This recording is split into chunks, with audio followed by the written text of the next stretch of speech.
இல்லை பிரேக்ஃபாஸ்ட் என்னென்னு பார்த்தீங்கன்னா சூடான கெட்டியான பருப்பு அவரைக்காய் போட்ட சாம்பார். இப்போ பூரி காலையில் சாம்பாரும் பூரியும் நம்ம வீட்டில். இப்போ நம்ம பூரி போட்டுக்கலாம். இப்போ பூரி போட்டாச்சு பாருங்கள், சூப்பராக இருக்குது பூரி. கோதுமை மாவில் தான் பூரி. கொஞ்சம் வெந்நீர் லைட்டாக ஊற்றி பிசைஞ்சு பாருங்கள், ரொம்ப இதாக இருக்கும், சாஃப்டாக வரும். இப்போ நம்ம வீட்டில் சுட சுட பூரி ரெடி ஆயிடுச்சு, கோதுமை மாவு பூரி. அதேமாதிரி இந்த பக்கம் சாம்பார் கெட்டியாக இருக்கும் பார்த்துக்கோங்க. இது சாம்பார் சூப்பராக இருக்கும். சாம்பாருக்கும் பூரிக்கும் யாருக்கெல்லாம் பிடிக்கும்னு சொல்லுங்கள். நான் உருளைக்கிழங்கு வைக்கல இன்னைக்கு. சாம்பார் ரொம்ப டேஸ்ட்டாக இருக்கும். இந்த ரெசிபி பிடிச்சிருந்தா, வீடியோ பிடிச்சிருந்தா லைக் பண்ணுங்கள், ஷேர் பண்ணுங்கள், மறக்காமல் சப்ஸ்கிரைப் பண்ணுங்கள், உங்கள் ஃப்ரெண்ட்ஸ்க்கெலாம் ஷேர் பண்ணி விடுங்க.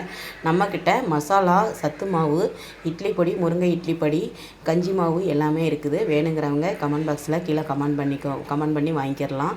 சூப்பராக இருக்கும். மீன் குழம்பு பொடி, சிக்கன் மசாலா எல்லாமே இருக்குது. யாருக்கெல்லாம் தேவைப்படுதோ வேணுங்கிறவங்க கமெண்ட் பாக்ஸில் கமெண்ட் பண்ணி வாங்கிக்கோங்க. நன்றி, வணக்கம். இன்றைக்கி நம்ம மத்தியானம் ஒரு லஞ்ச் மெனு செஞ்சுக்கலாம், சாப்பாடு செஞ்சுக்கலாம். என்ன சாப்பாடுன்னு பார்த்திங்கன்னா, நான் பாசிப்பருப்பு வேக போட்டிருக்கேன். அதில் கொஞ்சம் மஞ்சத்தூள், கொஞ்சம் எண்ணெய் ஊற்றிருக்கேன், ஒரு தக்காளி வேக போட்டிருக்கேன். இது எதுக்குன்னு பார்த்திங்கன்னா, நம்ம சுரக்காய் கூட்டு வைக்கிறதுக்கு. இப்போ இந்த சுரக்காய் பார்த்திங்கன்னா நம்ம காட்டில் விளைஞ்சது பாருங்கள், பிஞ்சு சுரக்காய் தான். இந்த மாதிரி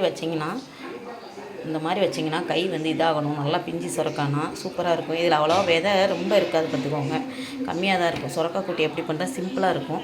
நான் இன்றைக்கி லெமன் சாதத்துக்கு சுரக்காய் கூட்டு தான் செய்ய போகிறேங்க. வாங்க பார்க்கலாம். இப்போ இந்த பக்கம் நான் அரிசி ஊற வச்சுருக்கிறேன், இந்த பக்கம் சாப்பாட்டுக்கு. அதுக்கப்புறம் பார்த்திங்கன்னா நான் இந்த பக்கம் பார்த்திங்கன்னா ஜீரகம், சோம்பு, வெந்தயம் 3 போட்ட தண்ணி வச்சுருக்கேன் வெயில் நேரத்துக்கு.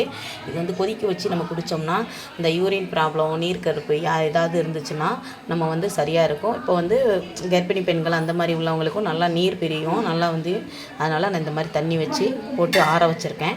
இப்போ பாருங்கள், பார்த்துட்டு இந்த தண்ணி கொதிக்க வச்சு குடிச்சு பாருங்கள், ரொம்ப நல்லாயிருக்கும். இன்றைக்கி நம்ம வீட்டில் என்ன லஞ்சுன்னு பார்த்திங்கன்னா, நான் ஏற்கனவே போட்டிருந்தேன் பாருங்கள், பாசிப்பருப்பு போட்டு நம்ம காட்டில் விளைஞ்ச சுரக்காய் கூட்டுங்க. சூப்பராக இருக்கும் இந்த சுரக்காய் கூட்டு.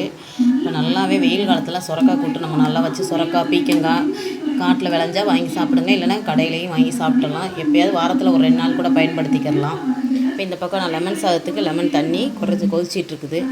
இப்போ நம்ம ஆஃப் பண்ணிவிட்டு இந்த பக்கம் சாப்பாடு ஆற வச்சுருக்கேன், எடுத்து கிளறிக்கிறலாம். லெமன் சாதத்தில் சாப்பாடு போட்டுக்கலாம், போட்டு நல்லா கிளறிக்கலாம். சாதம் கிளறிட்டு காட்டுறேன். இப்போ நம்ம ஜவுச்சவு கூட்டு, இது சுரக்காய் கூட்டு ரெடி ஆயிடுச்சு. இப்போ நம்ம வீட்டில் லெமன் சாதமும் கிளறிட்டோம். லெமன் சாதம், சுரக்காய் கூட்டு, அப்பளம், அவிச்ச முட்டை. இன்றைக்கி நம்ம வீட்டில் இதாங்க லஞ்ச் மெனு.